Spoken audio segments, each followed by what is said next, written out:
Hoy vamos a recordar a Inés Olleros. En la Argentina, desde el año 1976 hasta el año 1983, hubo una dictadura cívico-militar que se encargó de desaparecer y torturar a los militantes políticos argentinos. 30.000 todavía permanecen desaparecidos. Inés Olleros tenía 21 años, estudiaba biología en la UBA y era militante de la Federación Juvenil Comunista. Era responsable política del barrio de Almagro.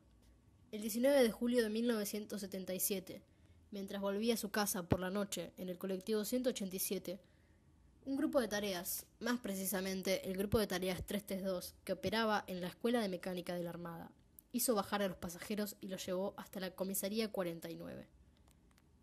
Inés tenía lo que en ese momento se consideraba literatura extremista, que hoy en día se estima que fue simplemente la prensa de su partido. Horas después, el mismo colectivo dejaba a cada pasajero en la puerta de su casa. A todos menos a Inés. Inés fue llevada al centro clandestino de detención en la ESMA, en el cual se estima pasaron alrededor de 4.500 personas. El padre de Inés, César Ollero, comenzó una búsqueda incansable. El hombre movió cielo y tierra. Presentó un habeas corpus que le fue rechazado inmediatamente, pero luego logró dar con el chofer y los pasajeros del mismo colectivo. Gracias al abogado Jaime Núger, presentó un segundo habeas corpus. Y ahí es cuando comienza un camino judicial que hoy es la prueba irrefutable del accionar de la Marina en el terrorismo de Estado. Durante la dictadura era muy común cajonear habeas corpus. Incluso se amenazaban a los abogados que presentaban uno. El abogado de la causa explicó que por una serie de factores, entre los que estuvo la suerte, la investigación avanzó mucho.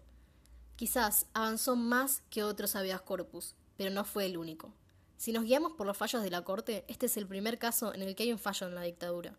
Lo mismo con los pronunciamientos de la Comisión Interamericana de los Derechos Humanos. Este es el primer caso de los 5 o 6 en los que condenó formalmente al gobierno de la Argentina. Fue el primero y el más extenso. Según el abogado, tuvieron la suerte de que en el sorteo les tocara el juez Eugenio Zaffaroni, a quien no conocían, pero con el transcurso de los días se dieron cuenta de que iba dando el impulso a la investigación. Misma que después se cerró, pero lograron reabrirla 4 veces. El expediente por la desaparición de Inés llegó a la Corte Suprema de Justicia en plena dictadura.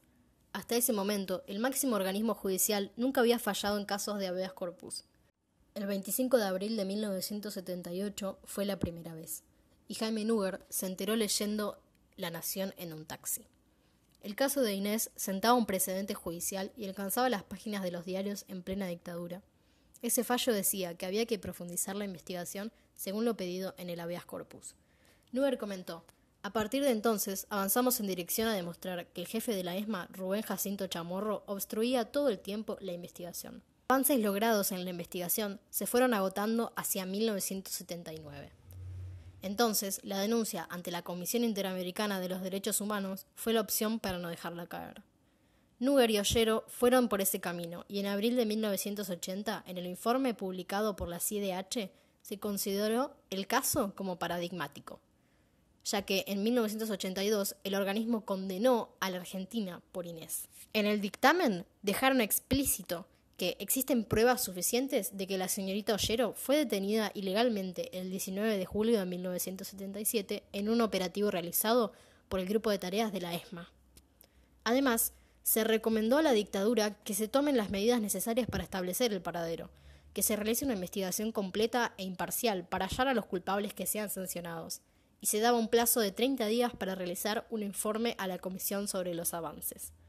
Inés estudiaba y trabajaba. Tenía la decisión y voluntad de ser protagonista de su tiempo. Militaba en la Juventud Comunista. Provenía de una familia de trabajadores que compartían sus elecciones.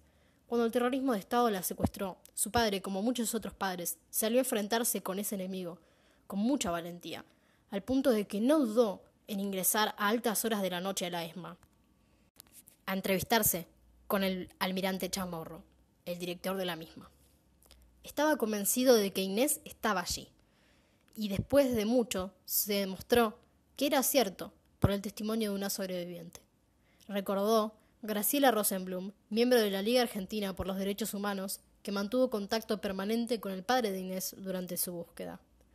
Años después, y ya en democracia, el expediente fue tomado entre los casos emblemáticos de desapariciones de personas que fueron juzgados en la causa 13, en el llamado Juicio a las Juntas.